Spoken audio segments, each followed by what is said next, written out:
Welcome to Hi-Inno. இன்றைக்கி இந்த வீடியோவில் சாக்லேட் கேக் எப்படி செய்கிறதுங்கிறத பார்க்கலாம். இதில் முட்டை யூஸ் பண்ணாமல் நம்ம பண்ண போகிறோம். வாங்க எப்படி செய்கிறதுன்னு பார்க்கலாம். ஒரு பவுலில் ஒரு கப் அளவுக்கு பால், காய்ச்சின பாலாகவும் இருக்கலாம், இல்லை நீங்கள் காய்ச்சாமல் இருக்கிற பால் கூட யூஸ் பண்ணிக்கலாம். அதே கப்பில் கண்டென்ஸ்டு மில்க் ஒரு கப் அளவு எடுத்திருக்கேன்.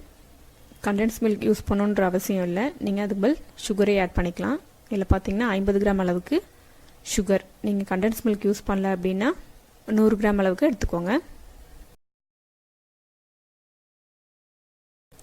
இதில் வெண்ணெய் பார்த்தீங்கன்னா 50 கிராம் வெண்ணெய் ரூம் டெம்பரேச்சரில் இருக்கணும். அதை சேர்த்து இந்த மாதிரி ஒரு வயர் விஸ்க் வச்சு நல்லா மிக்ஸ் பண்ணி விட்டுடுங்க.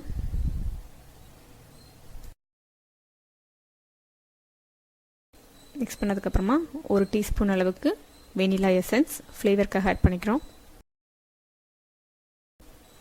அதையும் சேர்த்து நல்லா மிக்ஸ் பண்ணிவிடுங்க. அடுத்து பார்த்திங்கன்னா நம்ம ட்ரை இன்க்ரீடியன்ட் எல்லாம் ஒவ்வொன்றா ஆட் பண்ணிக்கலாம். 200 கிராம் மைதா எடுத்திருக்கேன்.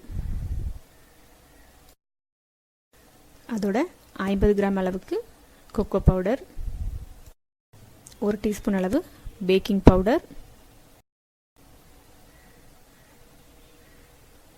1/2 டீஸ்பூன் அளவுக்கு பேக்கிங் சோடா, கொஞ்சமாக சால்ட். இதை நல்லா சளிச்சிடுங்க. அந்த சின்ன சின்ன கட்டி இல்லாமல் சளிச்சிடலாம். நம்ம மாவு சளிச்சாச்சு. இந்த மாதிரி ஒயர் விஸ்காலாம் மறுபடியும் மிக்ஸ் பண்ணி விடுங்க. நல்லா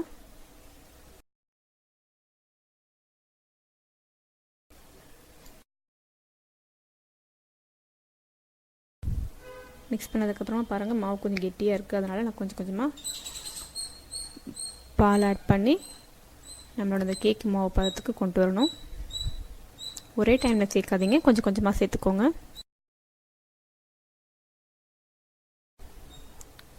இப்போ தான் கரெக்டான பதத்தில் இருக்குது. இவ்வளோதாங்க நம்மளோட கேக்கோட மாவு ரெடி ஆகிடுச்சு. இதை ட்ரேக்கு மாற்றிக்கலாம்.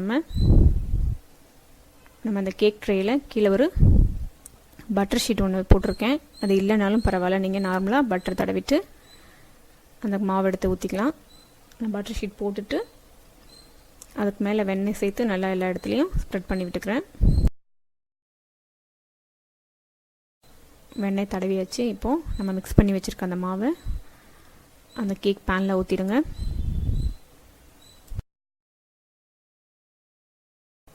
மாவு ஊற்றினதுக்கப்புறமா இந்த மாதிரி தட்டி விடுங்க நல்லா. ஏன்னா இடையில அந்த சின்ன சின்ன பபிள்ஸ்லாம் இருந்தால் வெளியில் வந்துடும். தட்டி விட்டுடுங்க. அவ்வளோதாங்க, நம்மளோட கேக் மாவு ரெடி ஆகிடுச்சு. இதை எப்படி பேக் பண்ணுறதுன்னு பாருங்கள்.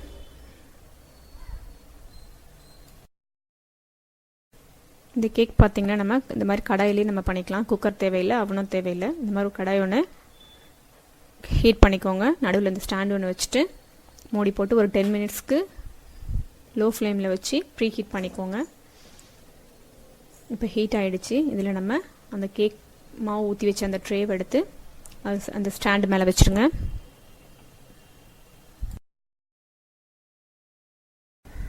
சென்டராக அந்த ஸ்டாண்ட் மேலே வச்சதுக்கப்புறமா மூடிடலாம். மூடிட்டு இது ஒரு 45லேருந்து 50 மினிட்ஸ் வேகட்டும். அடுப்பை வந்து சிம்மில் வச்சுருங்க. மீடியம் ஃப்ளேமும் வேண்டாம், ஹையும் வேண்டாம், சிம்மில் வச்சுருங்க. இப்போ பாருங்கள், ஒரு 45 மினிட்ஸ் ஆச்சு. எனக்கு இந்த மூடி எடுத்துட்டு நம்ம கேக் வந்திருக்கு அப்படின்னு பார்க்கலாம். டூத் பிக் வச்சு நம்ம செக் பண்ணி பார்க்கலாம். நம்ம சென்டரில் வச்சு பாருங்கள், கொஞ்சம் கூட மாவு ஓட்டவே இல்லை. அவ்வளோதாங்க, நம்மளோட கேக் ரெடி ஆகிடுச்சு. இது கொஞ்சம் நேரம் ஆறட்டும். அதுக்கப்புறமா நம்ம வேறு ஒரு பிளேட்டில் மாற்றிக்கலாம். கேக் ஆறிடுச்சு. இதை இப்போ நம்ம ஒரு பிளேட்டுக்கு மாற்றிடலாம். மேலே இந்த கேக் பேன் எடுத்துருங்க. பட்டர் ஷீட்டையும் நம்ம ரிமூவ் பண்ணிடலாம். பாருங்கள், கேக் ரொம்ப நல்லா சூப்பராக ரெடி ஆகிடுச்சு. இதை திருப்பி வச்சுக்கோங்க. உங்களுக்கு தேவை அப்படின்னா நீங்கள் திருப்பிக்கோங்க.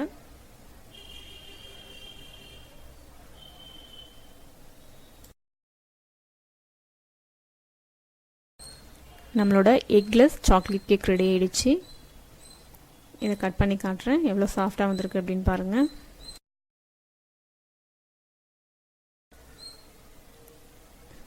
நம்ம கேக் கட் பண்ணியாச்சு. கேக் கட் பண்ணதுக்கப்புறமா பாருங்கள் எவ்வளோ சாஃப்டாக இருக்குது பாருங்கள். ரொம்ப டேஸ்டியாக இருக்கும், ரொம்ப சாஃப்டாகவும் இருக்கும். நீங்களும் அதை ட்ரை பண்ணி பாருங்கள். எப்படி இருந்துன்னு உங்களோட கமெண்ட்ஸை சொல்லுங்கள். இந்த வீடியோ பிடிச்சிருந்ததுன்னா லைக் பண்ணுங்கள், ஷேர் பண்ணுங்கள். இது வரைக்கும் சேனலை சப்ஸ்கிரைப் பண்ணாதவங்க மறக்காமல் சப்ஸ்கிரைப் பண்ணிவிடுங்க. பக்கத்தில் இருக்கிற பெல் பட்டனையும் ப்ரெஸ் பண்ணிவிடுங்க. தேங்க்யூ.